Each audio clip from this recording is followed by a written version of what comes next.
एक हरा भरा जंगल था। उसमें एक बंदर और एक गिलहरी रहते थे।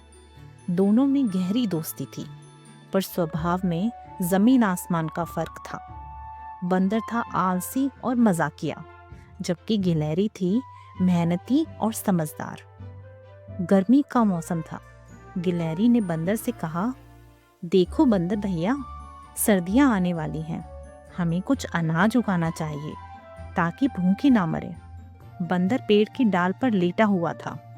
उसने आलस भरे सुर में गाना गाना शुरू कर दिया। तू चल मैं आता हूँ, चुपड़ी रोटी खाता हूँ, ठंडा पानी पीता हूँ, हरी डाल पर बैठा हूँ। गिलहरी ने माथा पकड़ा, पर उसने हार नहीं मानी। वो अकेले ही खेत की जुताई करने निकल पड़ी।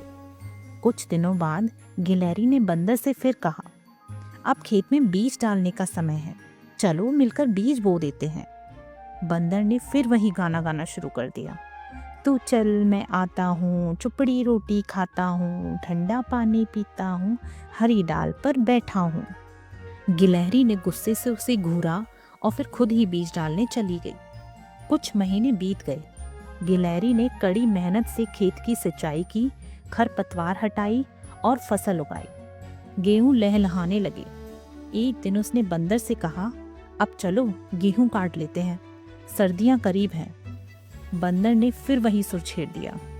तू चल मैं आता हूँ, चुपड़ी रोटी खाता हूँ, ठंडा पानी पीता हूँ, हरी डाल पे बैठा हूँ। गिलहरी ने अपना माथा पीट लिया और खुद ही खेतों में गेहूं काटने चली गई। जब गेहूं की फसल कट गई और गिलहरी ने बंदर को हिस्सा बांटने के लिए बुलाया, तो बंदर सबसे पहले एक टाई पहनकर हाजिर हो गया। उसने गंभीरता से कहा, चलो हिस्सा बांटते हैं। बंदर ने ऊपरी चतुराई दिखाते हुए पूरा अनाज अपने लिए रख लिया और गिलहरी को केवल भूसा दे दिया। गिलहरी दुखी होकर बोली, ये तो गलत है बंदर भैया, सारा काम मैंने किया और तुमने सारा अनाज रख लिया।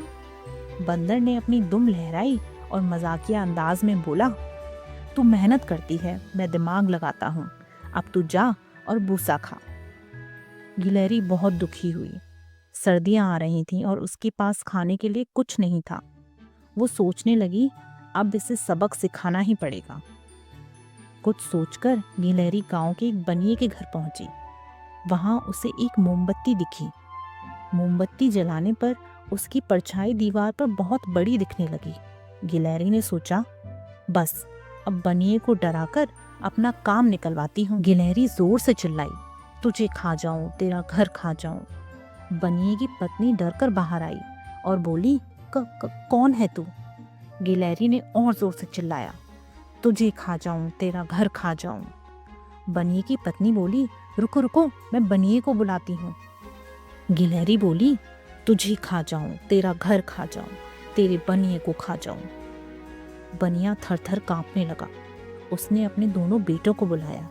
गिलहरी और जोर से गाने लगी, तुझे खा जाऊं, तेरा घर खा जाऊं, तेरे बनिए को खा जाऊं, तेरे दोनों बेटों को खा जाऊं। सब डरकर बोले, बताओ तुम क्या चाहती हो? गिलहरी ने चालाकी से कहा, मुझे एक गेहूं का कट्टा, गुड़ और शक्कर चाहिए, नहीं तो सब खा जाऊंगी। डरे हुए परिवार ने तुरंत गिलहरी को सब कुछ दे दिया। गिलहरी खुशी खुशी अपने घर लौट आई। सर्दियां आ गईं। गिलहरी अपने घर में बैठकर गर्म गुड़ और मीठा अनाज खा रही थी।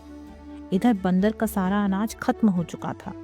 भूख से परेशान होकर उसने गिलहरी से मदद मांगी। बंदर गिलहरी के घर पहुंचा और बोला, गिलहरी बहन, थोड़ा खाना दे दो, भूख से जान निकली जा रही है। गिलहरी ने पहले तो उसे डांटा, जब मैं मदद मांग रही थी तब तुमने मेरी मदद नहीं की, मुझे भूसे पर टरका दिया। बंदर ने शर्मिंदा होकर सिर झुका लिया। गिलहरी को आखिरकार तरस आ गया।